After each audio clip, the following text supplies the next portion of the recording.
comment le microcrédit est devenu une solution de substitution pratique et efficace pour les petites et moyennes entreprises, y compris pour les artisans, et ce, en lieu et place des banques. Ce sont les plus de l'économie.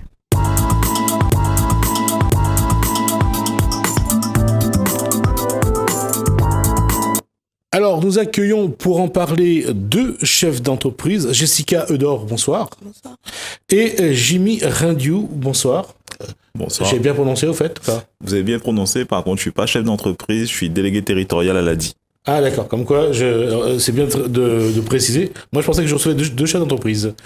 Comme quoi, on se trompe. Alors, la question c'est...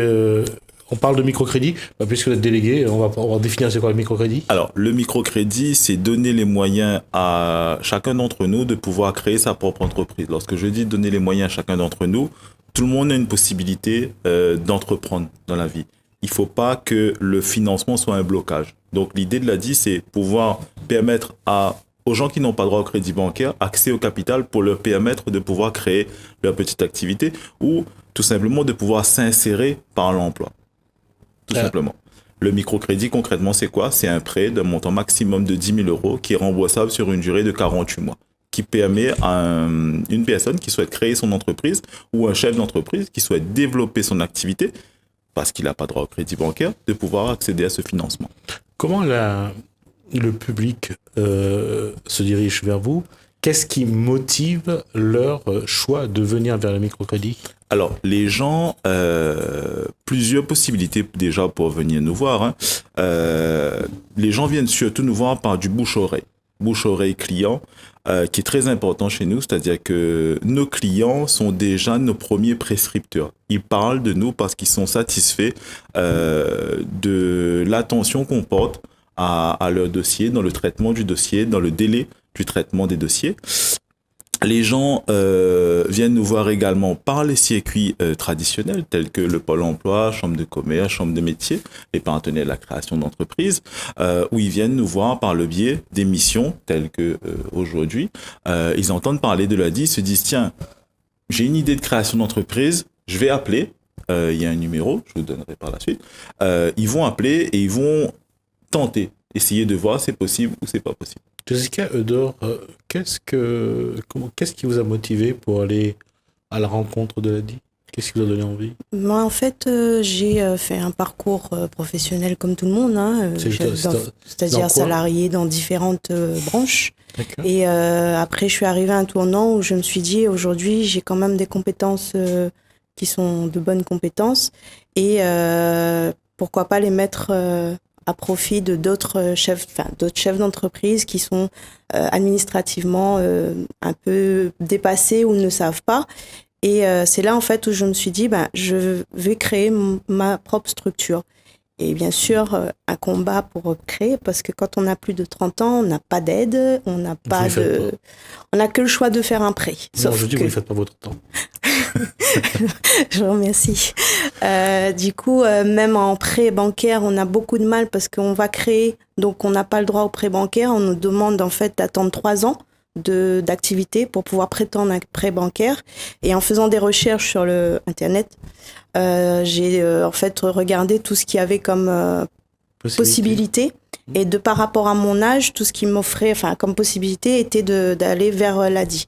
Donc je me suis rapprochée de l'ADI, j'ai rencontré une conseillère et je lui ai fait part de mon projet et elle me disait c'est un bon projet. Quels étaient vos besoins en matériel?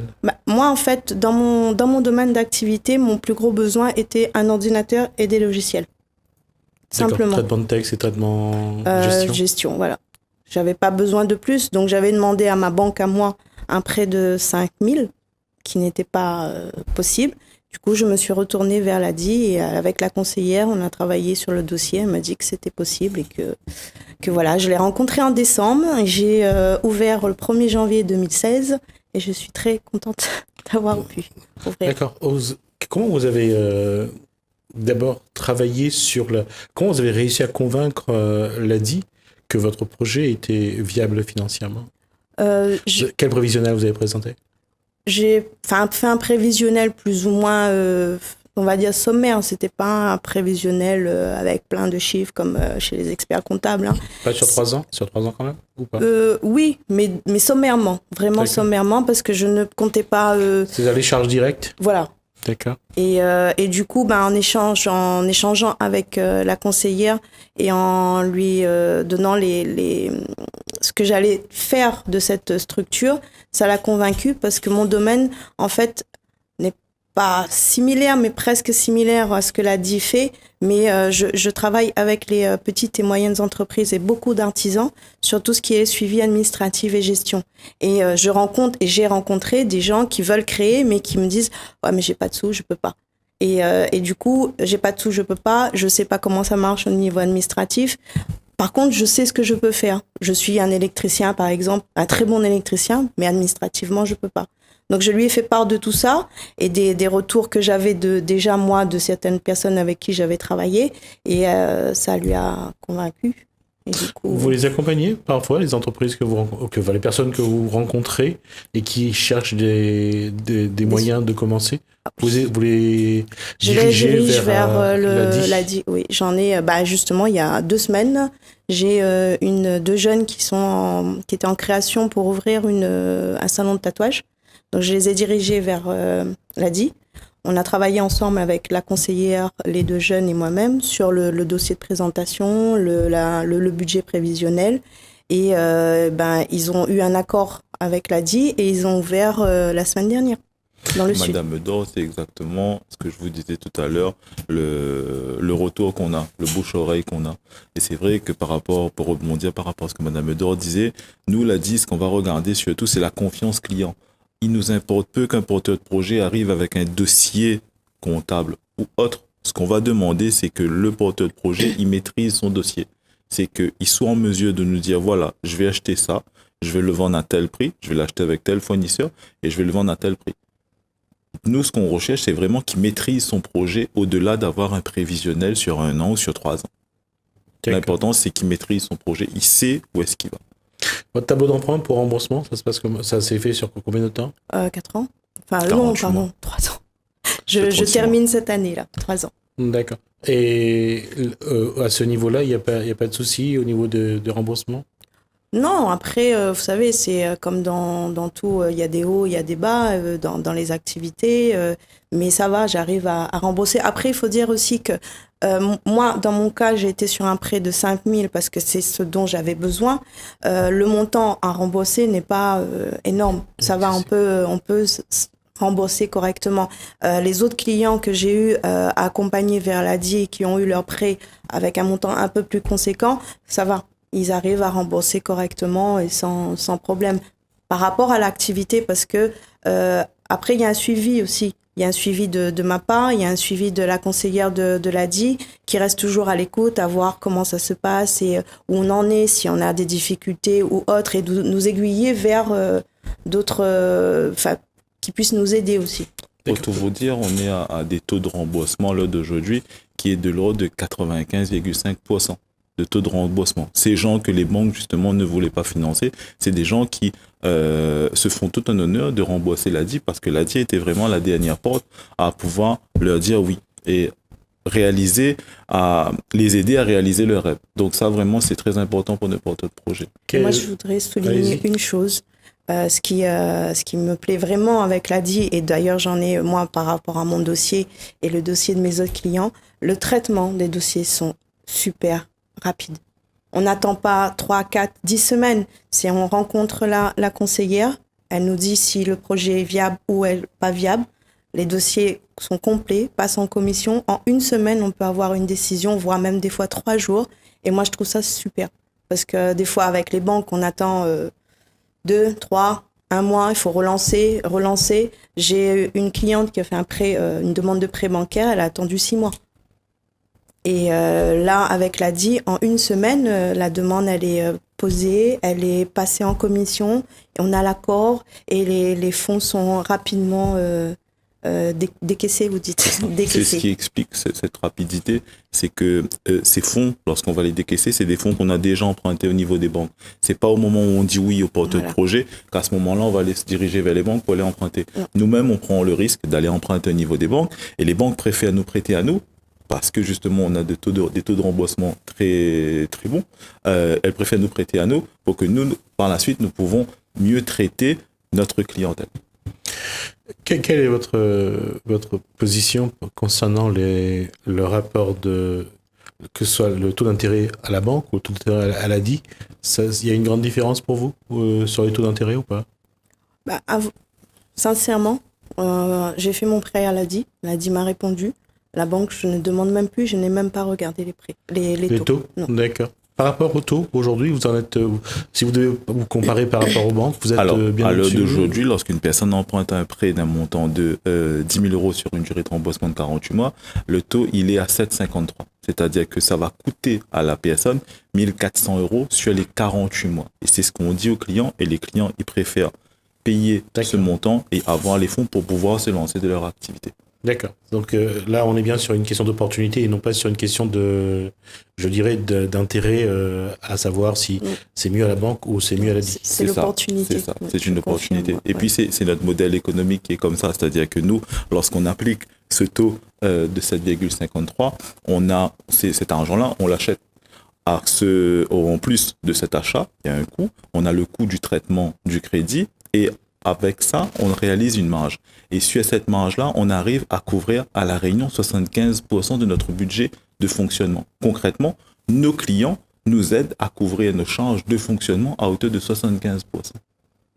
La question sur le microcrédit aujourd'hui, quelle est son évolution? Et aujourd'hui, est-ce qu'il y a de plus en plus de petites structures qui font appel à vous finalement? Écoutez, moi je vais vous parler de mon expérience à l'ADI. Je suis à l'ADI depuis 16 ans.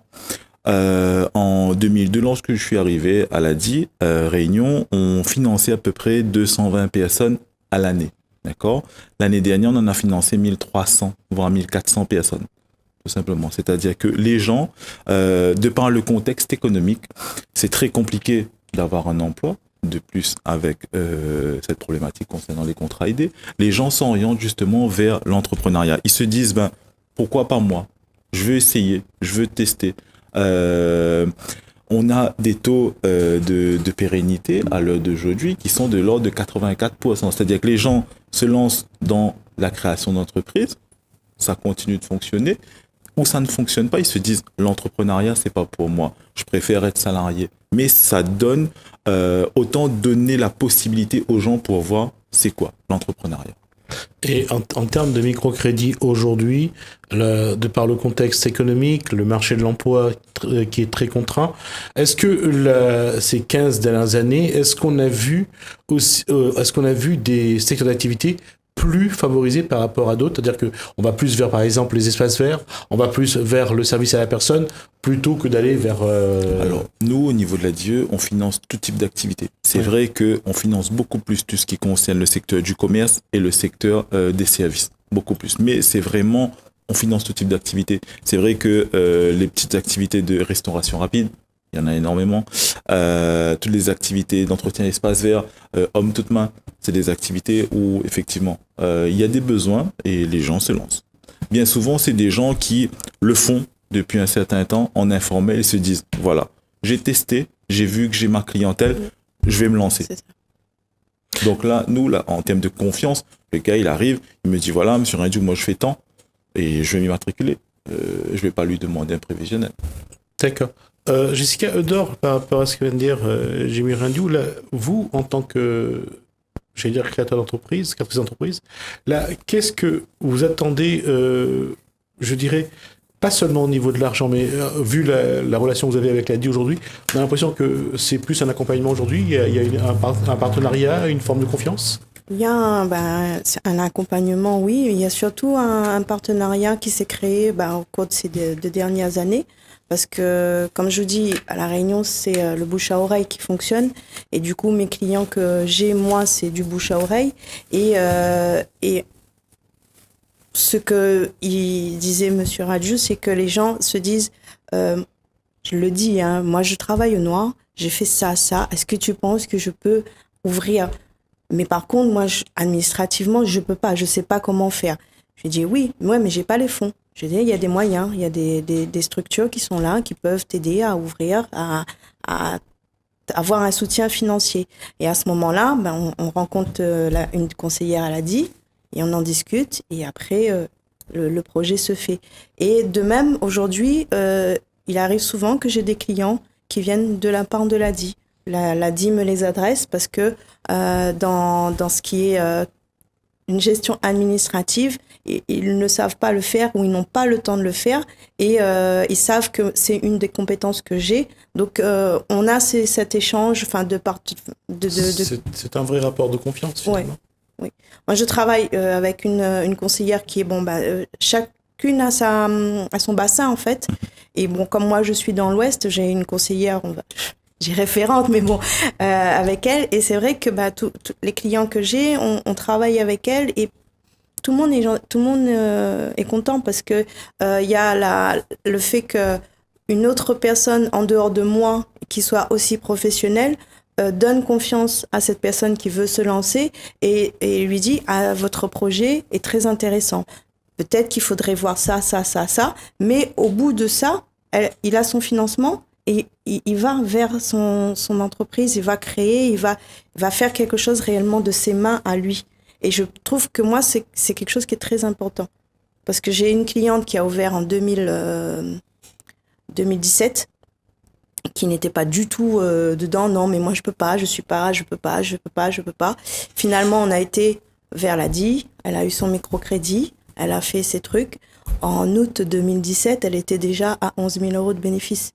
Et elle était là à me dire, mais tu avais raison, hein, en fait, je peux y arriver. Même si je n'ai pas appris à l'école, même si je n'ai pas de diplôme, mais je sais faire des choses de mes mains. Et franchement, ce prêt que j'ai eu, ça m'a beaucoup aidé à réaliser ce que je sais faire. Et je pense que beaucoup de personnes ont cette envie, mais n'osent pas le faire parce qu'ils ne savent pas qu'il y a des associations comme l'ADI, des personnes comme moi qui travaillent dans ce secteur, et du coup restent à se dire, bon, finalement, je vais rester salarié et voilà. Et je trouve que le travail que l'ADI fait avec son accompagnement et son suivi et les échanges qu'on a de possibilités de faire est très intéressant au long terme parce que je pense que d'autres personnes, en voyant ces échanges-là, ces campagnes qu'ils font, vont aller vers une demande, vers un accompagnement ou tout simplement se dire, comme disait M. Radu, non. Finalement, je suis pas prêt à être entrepreneur, je vais rester salarié. La communication, c'est ce qui aujourd'hui il faut travailler dessus pour pouvoir aller un peu plus vers le public. On se rend compte que plus on communique lorsqu'on fait des manifestations, plus on a de monde qui vient et certaines personnes nous disent jusqu'à présent, on savait pas que l'ADI pouvait m'aider parce que je voulais créer mon entreprise, je pensais pas qu'il y avait une structure qui pouvait le faire.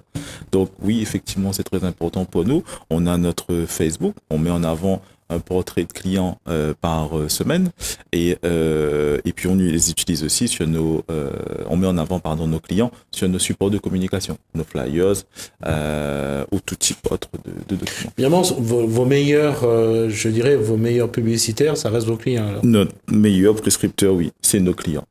Le bouche-oreille client, il est aux alentours de 40% l'heure d'aujourd'hui de nos prescriptions.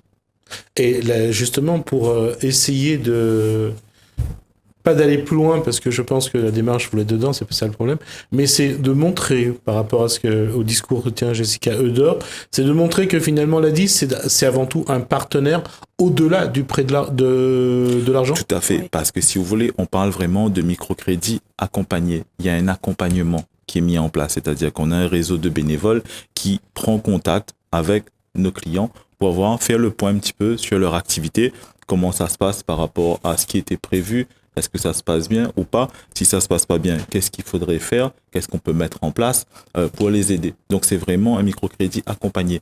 À côté de ça, on essaye de donner à nos clients les mêmes services qu'ils auraient pu avoir s'ils étaient une banque. Un exemple, ils ont, chacun de nos clients, un espace client dédié à eux. C'est-à-dire que sur cette interface, ils peuvent accéder à cette interface-là, avoir les différents services d'accompagnement, savoir... On parle de Facebook ou du site là? On parle d'un espace client. D'accord. Un espace client propre à eux. Avec leur Espace client, propre- elle a dit, et pas sur la toile. Pas sur la toile. C'est un espace client proprement pour nos clients. Ils peuvent visualiser via Internet leur prêt, combien est-ce qu'il leur reste ou quoi que ce soit. À côté de ça, on a d'autres outils tels que le Facebook de l'ADI, on a l'ADI Connect, différents sites d'Internet. On met en place également différentes petites vidéos, dont une qui s'appelle Jacadi, c'est différentes petites séries qui essayent justement de dédramatiser un petit peu la création d'entreprise pour aider les porteurs de projets à pouvoir se lancer. Cette image que la dit est, je dirais, est à portée de tout le monde, c'est-à-dire que accessible facilement, c'est ça qui aujourd'hui vous donne confiance, c'est-à-dire que vous avez toujours cette impression que lorsque vous poussez la porte, il y aura toujours quelqu'un. Ah oui, tout à fait. Je pousse la porte, je prends le téléphone, j'ai toujours quelqu'un. J'ai une réponse toujours à ce que je recherche, oui. Et c'est ce qui fait la différence avec les banques. C'est ce qui fait la différence parce que avec les banques aujourd'hui. Ouais, pour tout vous dire, j'appelle l'ADI, je lui expose mon problème, ou j'ai ma réponse maintenant, ou elle me demande, je reviens vers vous dans l'après-midi, mais j'aurai ma réponse. La banque, pour tout vous dire, j'ai fait une demande de carte, j'aurai peut-être un rendez-vous la semaine prochaine, en date du 15, peut-être, je ne suis pas sûre. Donc je veux dire, oui, il y a c'est beaucoup plus avantageux, enfin pas avantageux, mais confiance. On a c'est beaucoup, pratique, c'est plus efficace, et c'est surtout de l'efficacité, c'est de permettre d'avancer. Voilà, on peut avancer, puis c'est des personnes qui sont professionnelles et qui savent où ils vont, qui savent ce qu'ils font, et ça, je trouve que oui, ça. Si l'ADI avait peut-être d'autres outils encore, ce serait mieux. Mais c'est vrai que jusqu'à présent, par rapport à ce qu'il y a, oui. Lorsqu'on parle d'outils, justement, je dirais, pour le secteur d'activité, comme le vôtre, que ce soit pour les services à la personne, que ce soit pour le commerce, aujourd'hui, c'est de demander à l'ADI d'être un peu plus présent dans son accompagnement, parce qu'aujourd'hui, vous en avez besoin. Peut-être pas vous, mais ceux qui souhaitent ouvrir une entreprise. Oui, peut-être, oui, parce que bon, moi après, moi je vais aller vers, et c'est vrai qu'il y a des gens qui osent pas aller vers, peut-être avoir un peu plus, mettre d'autres choses qui puissent ramener les gens autrement que les outils qu'il y a actuellement. Alors, pour ça, on a développé depuis 2015 la micro-assurance. C'est-à-dire, on s'est rendu compte en fait que nos porteurs de projets, ils étaient très mal assurés parce que les contrats d'assurance proposés à l'heure actuelle étaient hors de prix. Du coup, on a réétudié un ensemble d'offres par rapport à la taille de la structure de nos clients à des coûts moindres. Imaginons une responsabilité civile, c'est entre 80 et 120 euros, si elle est à l'ambulante ou pas. Une MRP pour une activité qui est un local, elle est à 310 euros.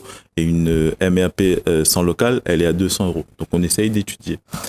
Au-delà de ça, à partir du mois d'août, on va développer un atelier qu'on appelle « Je deviens entrepreneur ». Ça sera des petites formations sur un petit créneau de 1 semaine, de 35 heures, pour aider justement ces personnes à structurer leur dossier avant le passage en demande de microcrédit.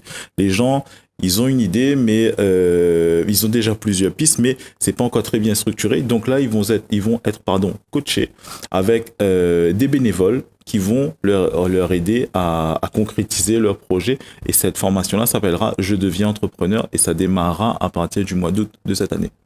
Ma question, c'était justement, pour continuer sur ce que vous venez de dire, l'ADI se sent aujourd'hui un petit peu plus dans l'accompagnement d'entreprise, c'est-à-dire que finalement, ses clients deviennent peu à peu ses partenaires.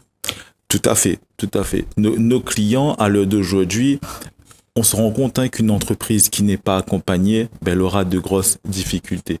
Alors qu'une entreprise qui est accompagnée, par la suite, elle va plus vivre dans le temps. Ce chef d'entreprise accompagné, il va pouvoir vivre de son activité, vivre de cette emploi. Faire en sorte que la pérennisation soit la plus longue possible. Tout à fait. C'est ça, c'est un élément aujourd'hui pour vous qui était important, pour l'ADI en tout cas. Notre but, c'est justement d'aider les gens à s'insérer professionnellement. Donc, oui. C'est ce qu'il faudrait aller vers une pérennisation des entreprises. Oui, je pense aussi. De toute façon, comme les outils en place actuellement le le font.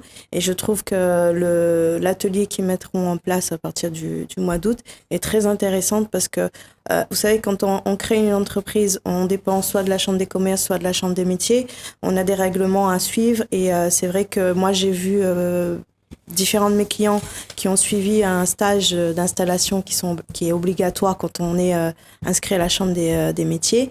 Ces personnes ont 4 jours de formation et quand ils sortent de ces formations, c'est quelque chose qui est trop lourd et soit ils sont démoralisés, ils vont plus le faire, soit ils vont se dire je suis un chef d'entreprise, je peux tout gérer. Et je pense que les gens qui sont de toute façon obligés de faire cette formation et qui l'achèveront avec l'atelier que la DIE met en place, serait très intéressant pour eux parce que ça leur fera mettre en fait à se dire mais d'accord, en fait c'est comme ça parce que dans la formation j'ai vu qu'il fallait faire comme ça, mais après c'est une formation générale et là avec l'accompagnement supplémentaire de la DIE, ces personnes vont se dire en fait je vais me concentrer sur mon activité et je vais travailler avec quelqu'un sur l'administratif ou sinon c'est bon, je peux gérer les deux. Je trouve que c'est une bonne démarche sur cet atelier. Alors en tout cas, on essaiera de suivre cet atelier d'ici le mois d'août. On a dépassé le temps qui nous était imparti. On a dépassé les 25 minutes que j'avais prévues. Donc merci à Jessica Eudor, donc chef d'entreprise, et merci donc à Jimmy Rindiou qui est donc délégué territorial à la DIE. D'accord. Voilà. Merci à vous deux. Merci. En tout cas, ça a été rapide, 25 minutes. Oui. Merci à vous. On va nous se séparer puisqu'on arrive à la fin de cette émission. Merci de nous avoir suivis. Merci pour votre fidélité.